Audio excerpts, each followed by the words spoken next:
தேவனுடைய நாமத்தை பாட்டினால் துதித்து அவரை ஸ்தோத்திரத்தினால் மகிமைப்படுத்துவேன். கர்த்தருக்குள் பிரியமானவர்களே, உங்கள் அனைவருக்கும் இனிய காலை வணக்கங்கள். இன்றைய வேத வசன தியானத்திற்கென்று நாம் தெரிந்தெடுத்திருக்கும் வேத பாகமானது 1 யோவான் 4 அதிகாரம் 15 வசனம். இயேசுவானவர் தேவனுடைய குமாரன் என்று அறிக்கை பண்ணுகிறவன் எவனோ அவனில் தேவன் நிலைத்திருக்கிறார், அவனும் தேவனில் நிலைத்திருக்கிறான். பிரியமானவர்களே, இன்றைய வேத தியானத்தின் தலைப்பு அறிக்கை பண்ணுவது என்பதே.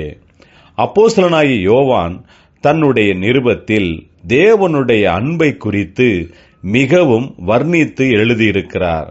தேவனுடைய அன்பு இயேசு கிறிஸ்துவின் மூலமாக நமக்கு வெளிப்பட்டு இருக்கிறது.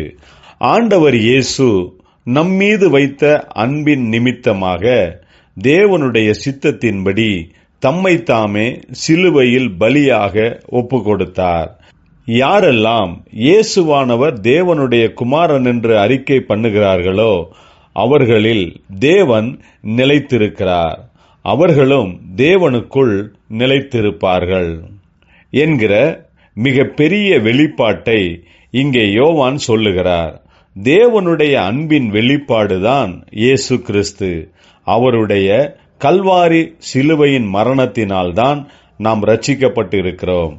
மரித்து 3ஆம் நாளிலே இயேசு உயிர்த்தெழுந்தார். பிறகு தம்முடைய பிதாவினிடத்திற்கு போய் பரிசுத்த ஆவியை நம்மீது அபிஷேகம் பண்ணியிருக்கிறார்.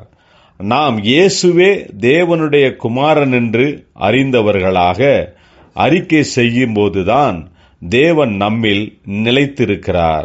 பிரியமானவர்களே, நாம் அறிந்திருக்க வேண்டியதும் அறிக்கை செய்ய வேண்டியதுமான சத்தியம் என்னவென்றால், பிதாவாகிய தேவன் நம்மீது வைத்த அன்பினால்தான் தம்முடைய ஒரே பேரான குமாரனாகிய இயேசுவை அனுப்பியதும், இயேசு பிதாவின் சித்தத்தை பரிபூரணமாக நிறைவேற்ற கல்வாரி சிலுவையில் மரித்து உயிர்த்தெழுந்து நம்மை தேவனுடனே கூட ஒப்புரவாக்கியதுமே ஆகும்.